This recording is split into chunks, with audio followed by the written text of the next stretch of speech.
The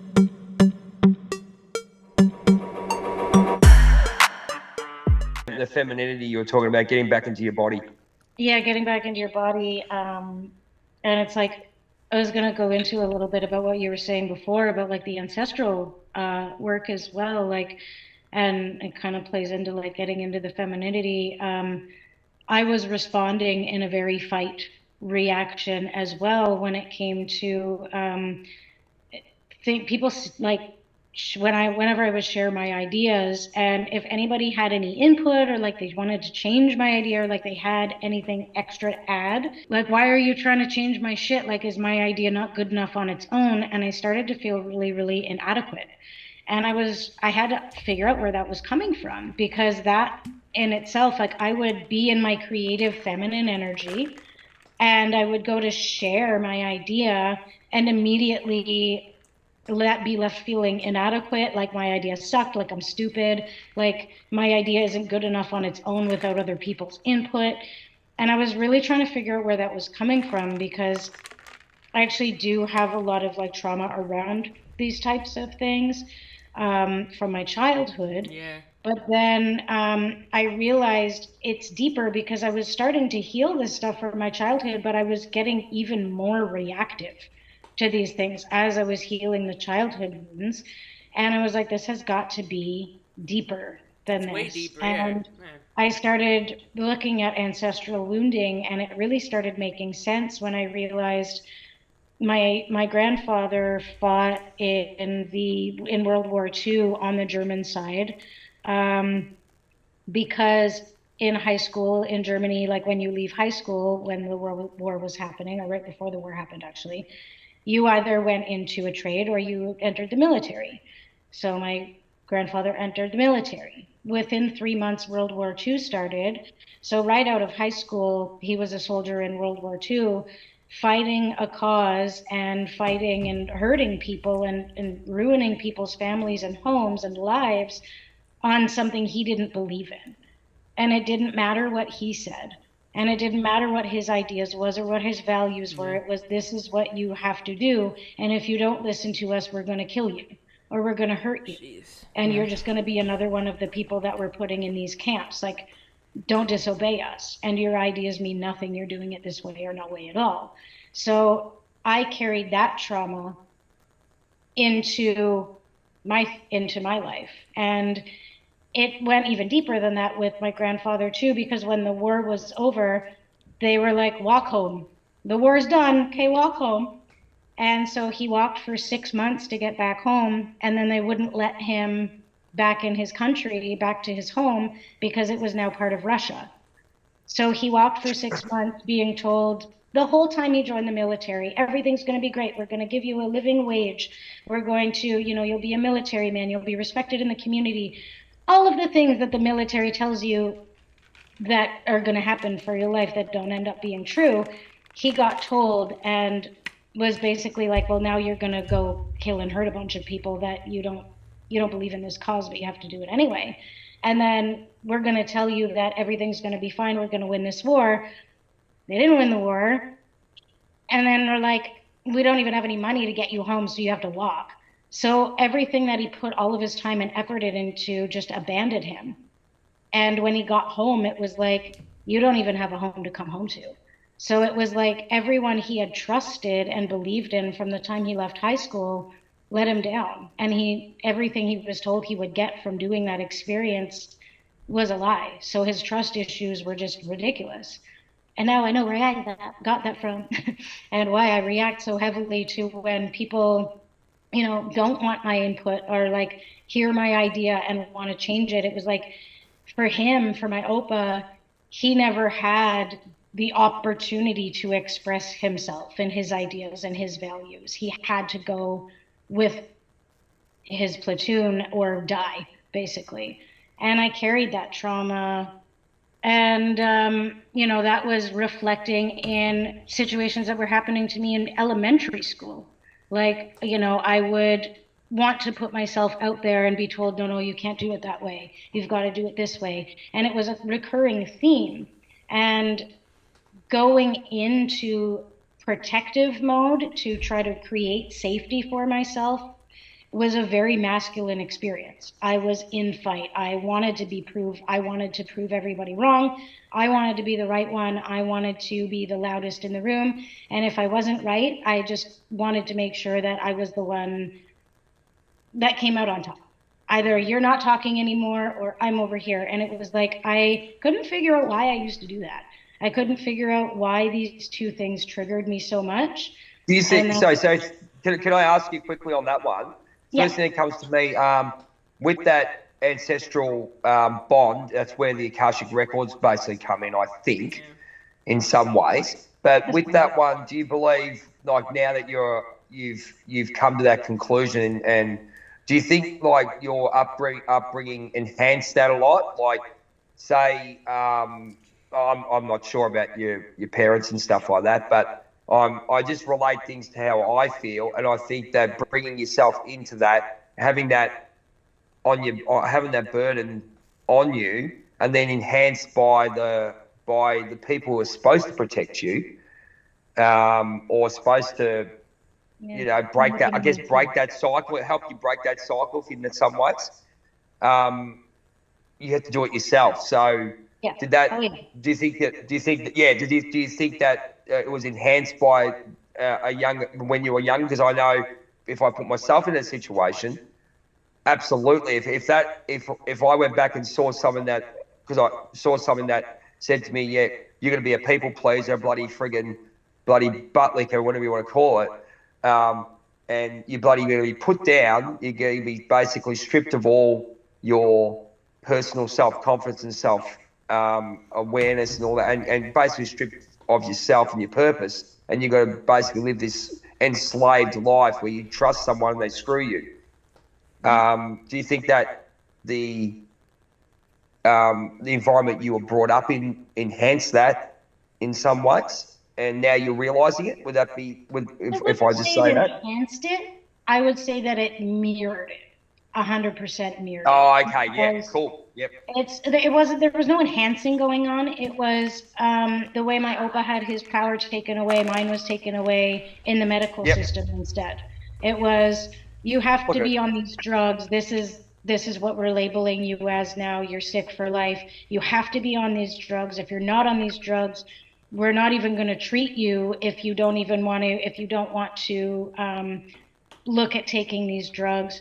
There's Yep. nothing we can do to help you. You're doomed no matter what. You have to listen to us or things are going to be really bad for you.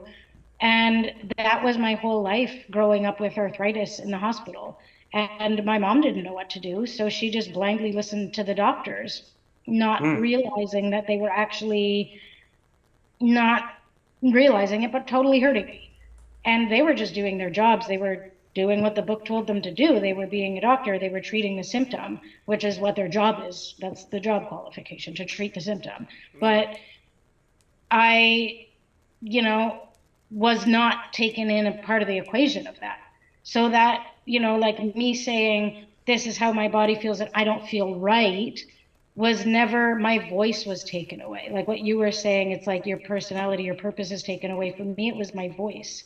And the same thing with my opa, his voice got taken away too. It didn't matter what he thought. It didn't matter that he didn't hate Jews. It didn't matter that he didn't want to kill people. That's what you have to do now, or you're going to die. And that's what I was told too. This is what you have to do now, or your quality of life is going to be garbage. So listen to us, or be totally harmed and fail.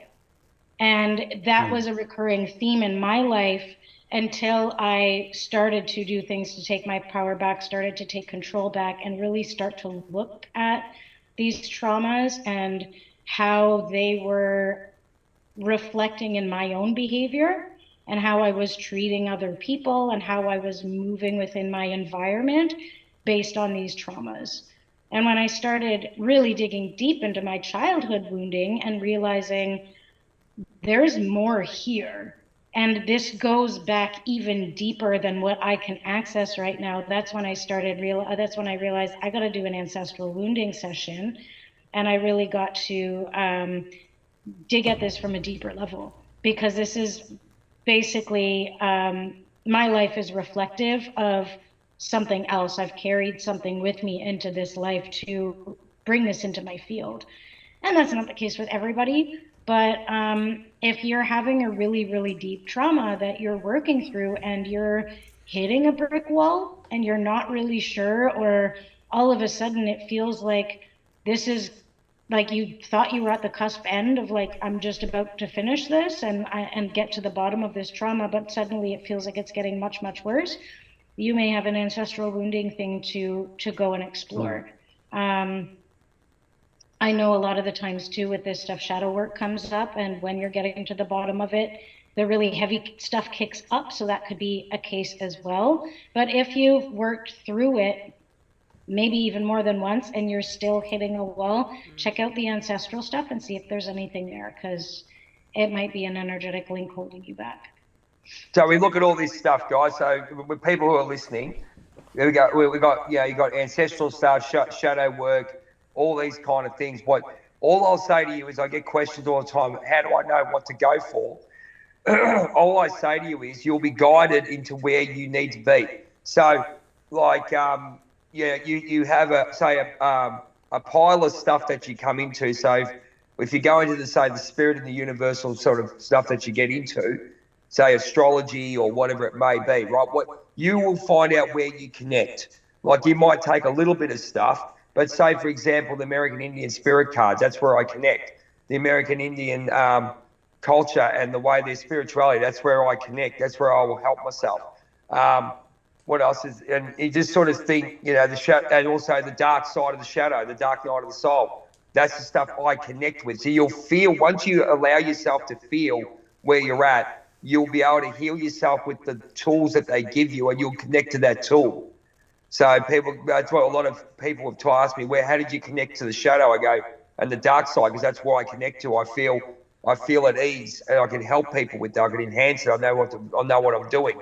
You're talking about, even basic universal laws. That's where I connect to. So grounding. You're talking about basic rules of life. Be humble.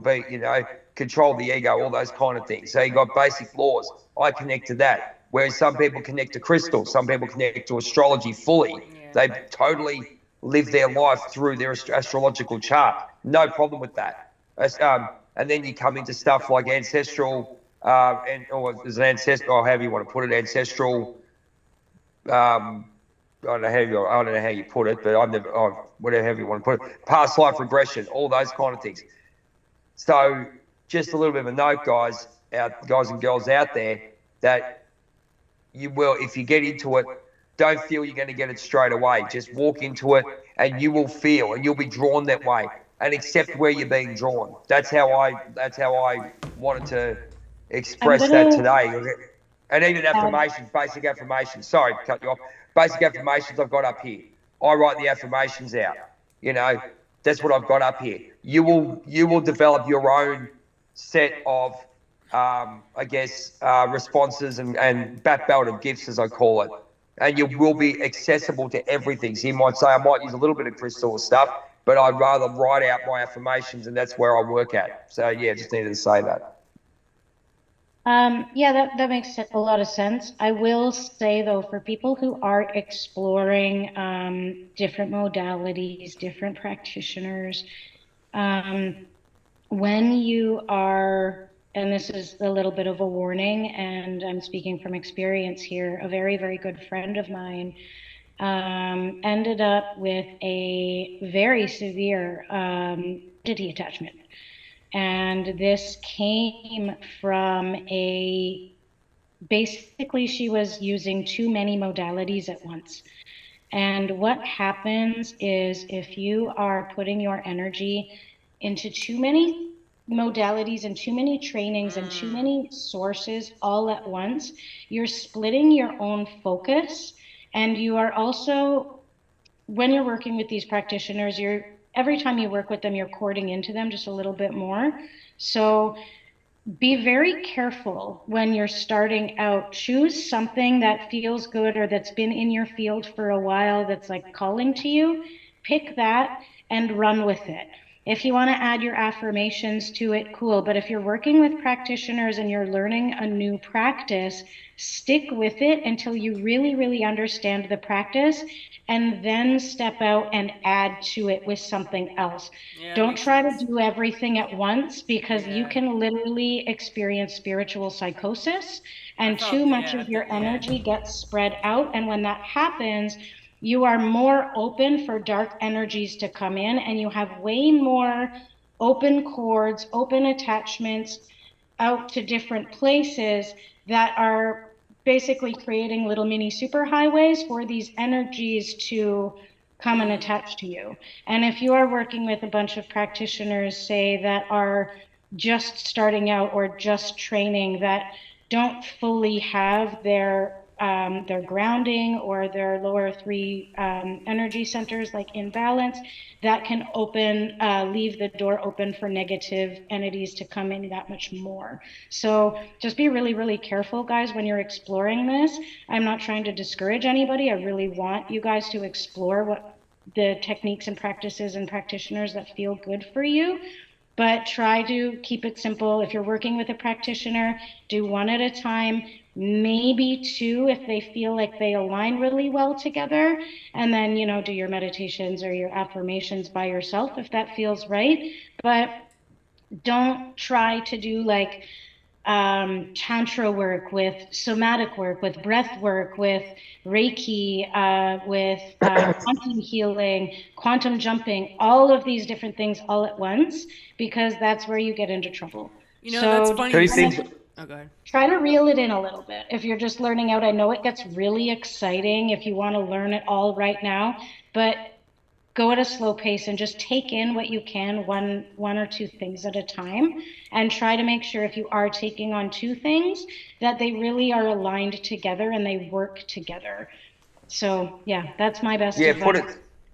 put it this way. I'd go even one step even further. If you really wanted to start out, there's nothing like writing out some basic goals and changing. You go, I am this, I am that, and then listening to a basic meditation. And also, there's nothing wrong with looking at information. It's Oh how yeah. if you're looking at information. For example, now I've worked out personally in the last couple of weeks regarding the way the universe gives us messages. It gives you through, I know myself because I've done the work and all that it gives me messages through maybe certain body ailments that might happen within there. So I've studied that, but it took me a while to do it. It's connecting with spirits and your guides. Now I know I can call in whoever I want to call in. I can call in medicines. I can call in particular individuals. Now I only just realised that now. Now I've been doing this for years, but I just only woke up to it. So Sarah's exactly right. But what I will say is there's nothing wrong with opening your mind to some information only. And then you go, oh, okay, this resonates with me and all that. Because I know, and you're exactly right. People go, oh, I'm going to get excited. I'm going to go and do this and this and this and this. No, stuff that for a joke, right? And we all get excited, but it's like meeting a new friend or having a new lover or whatever it may be. We have those endorphins going through. Once the endorphins go down, that's when the real work starts. So Yeah. now three of us have done what we do. I know Diana is right into the astrology stuff. She does some wonderful, so many wonderful things with regards to astrology and universal laws. Sarah does a lot with intuitive healing. Okay, does so much great work. We've done some sessions. She's done a wonderful job with me. She's helped me out. With myself, I do the animal spirit cards. I know I can call in guides. I do universal laws. Okay, and obviously holistic energy healing as well. So that's where we're at with those kinds of, and obviously working with the shadows. So I work with those. But we've done that work. We've done the work for years, ladies and gentlemen. So, and we can guide you to professionals. I used an actual professional psych as well. So I had that holistic psych that I work with. So Sarah is exactly right. Go and investigate and come to people, talk to people, and don't do too much to it. It's like eating too much junk food. You're going to overload and you're going to spew it up. I had an Yeah. experience actually kind of similar to that. That's funny you say it because when I was first getting into all the spiritual stuff, I went to rehab and stuff, and I was kind of going my addictions into healing then. So instead of substances, okay, so I started getting Reiki done, I started getting past life regressions, all these things done, and the Akashic record, and all, now I'm not saying they were all bad or anything, but Jackie did, when I did my Akashic record reading, she said there were 7 portals I had open. So some kind of past life regression I did with someone else, they weren't closed. The person wasn't well trained enough, and I was doing kind of practice sessions with people. Some people want to do practice sessions, they're just learning, and I'm not saying they have bad intentions or anything. She said your energy is so scattered. She said you have 7 different portals open from different past lives, so you're basically in the astral. I'm going between all these past lives, they're not closed. So she's like, because I was like, I mean, I do feel kind of draining. So she had to do a thing for me to close it. And I was like, what the hell? How's that even happen? I was like, so what am I doing in the astral? I'm just going to imagine myself going to like different, I'm like, I could just imagine. That was kind of funny to think about that. So even these people that are doing this stuff, and, sometimes they'll give you a free session, right? They want to do a practice session, but man, you're opening your energy up. And right now, I think especially with everything that's going on, like you don't know what you're opening yourself up to. And a lot of times it's exciting. It's fun. Of course it's fun, and you want to do healing and stuff, but man, we have to be mindful of, I mean, even you're doing Reiki, you're getting your energy open up. You're letting someone touch your energy field. I mean, I'm very mindful who I'm getting my Reiki done. I don't have many people. Just very limited. Reiki is one of those practices too, especially in this day and age. You have to be very careful choosing a Reiki practitioner. Yeah. My best advice, if you're looking for a Reiki practitioner, ask them what their lineage is. If they cannot tell you, do not book with them. Just don't. It can open up things like what happened with Diana, where she had open portals and was feeling drained. Going to psychic and stuff. Yeah. Stuck with an entity attachment. Yeah, like psychics. Yeah, or even tarot readers. I mean, we can go into a lot of different things. Your open energy portals. And there's a lot of people that take advantage of people that are trying to heal themselves, and they can and just get into spirituality, and everything sounds all magical and shit. And a lot of people take advantage of people like that too. And they see that people are desperate for healing and. Especially been through a lot of trauma, you can be looking for some kind of spirituality to kind of take you to kind of escape as a form of escapism from your body and your experiences. So like it can be tough. You got to be very mindful on who you choose, whoever you like. Just because I Google and I see someone's a Reiki practitioner in my area doesn't mean I need to go to. I'm gonna go on the website. I'm gonna look at them, maybe even go there in person, or whatever you're getting done. You're going to a psychic. I mean, whatever you're doing, I just think just be mindful, man. Like, do some research on it and, and protect your energy. I think it's important at this time. Yeah, it's super important. If something feels off, it's okay to cancel a session. It's okay if, it's better to cancel something, even if there's no refund policy or something like that, than having your energy, like, mess with, in a bad way. As a practitioner, I would much rather somebody approach me and let me know that they're suddenly feeling uncomfortable or something feels off, even if they can't explain to me what feels off or why they're uncomfortable. Just let me know, because I would much rather cancel the session and make sure there's comfort and safety there than force somebody to do something they're uncomfortable with and have a discordant energy be brought up that could potentially re-traumatize the person. They can re-traumatize. Yeah, I think it's true. Or send them into a spiral just because or psychosis, we're forcing energy onto them that they're really not wanting, but they weren't able to voice it. I would much rather have my client say, hey, something feels off, I need to cancel, than to jump into something that, could create disharmony for them. I would much rather that. And I'm never going to feel upset if somebody suddenly cancels, even if it's 5 minutes before. If you feel uncomfortable, you feel uncomfortable. So that's another thing too, guys. Like, don't ever feel like, if you do feel uncomfortable, if you have a session with somebody else and you're ready to go and you're walking out the door and all of a sudden something tells you not to go, pick up the phone. Follow your intuition, man. That voice. Listen. You gotta go with your intuition. It's your body's responding, or you feel like uneasy. I mean, sometimes we all get nervous, excited. Sometimes even before I go to a session, but sometimes it's because I'm about to get some work done. I know it's the next step of my healing, but sometimes you get a bad feeling. So just follow your intuition, man. You just have to really go within on this stuff. Yeah.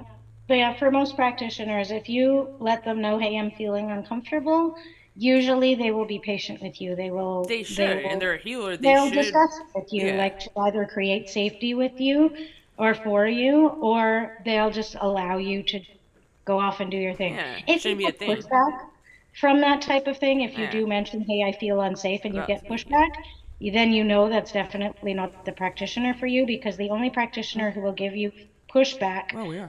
as a client who says they're uncomfortable is a practitioner who hasn't balanced their lower three energy centers, and they're coming at you now from a place of trauma. Yeah. And you don't want a trauma response in the person that you're exchanging energy with on that level for healing. Yeah. So watch that as well. If you need to cancel to create safety for yourself and they meet you with anything but curiosity and compassion, that's not the practitioner for you. Yeah, exactly. Exactly. That should be respected. I mean, that's a healer, and that should be that should be something that's understood. And if they have a bad response, that should tell you something. Thank you to everybody who watched this episode. If you enjoyed it, please give us a comment or a like, and don't forget to subscribe to our channels if you haven't already. And thanking Diana and Jay for coming together today, having this awesome chat. If anybody is interested, I am doing $50 intuitive healing sessions right now. I'm thinking I'll end it on September 25th, but there is a part of me who wants to just make this a regular price for my intuitive readings. These intuitive readings are based on my 5 clear senses and my oracle cards, and tapping in with the client's higher self. So to get you the information that you need, whether you're going through a struggle or you are looking for direction and purpose in what you're going through, an intuitive reading session can really help you out with that. So if you want to book, there's a book now session button on my Instagram page at Big Soul Healing. So yeah, that's my little plug. She's had good healing sessions. I've had, I did have a session done with her. We did something interesting, different. She kind of makes it personal to like what you're going through, so it's cool. Yeah.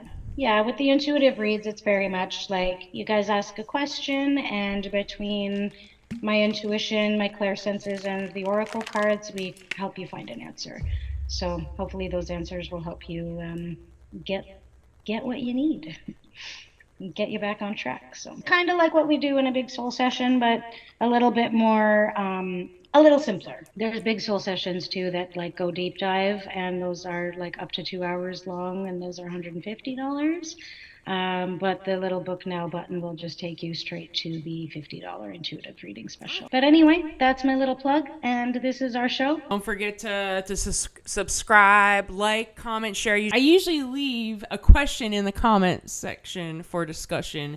So, like on the topics that we talked about, I know we go deep in a lot of things. So, check it out, and tune in for more life theories. And we're hitting our 50th episode soon, so we might be doing something special for that. And so that'll be the next episode, right?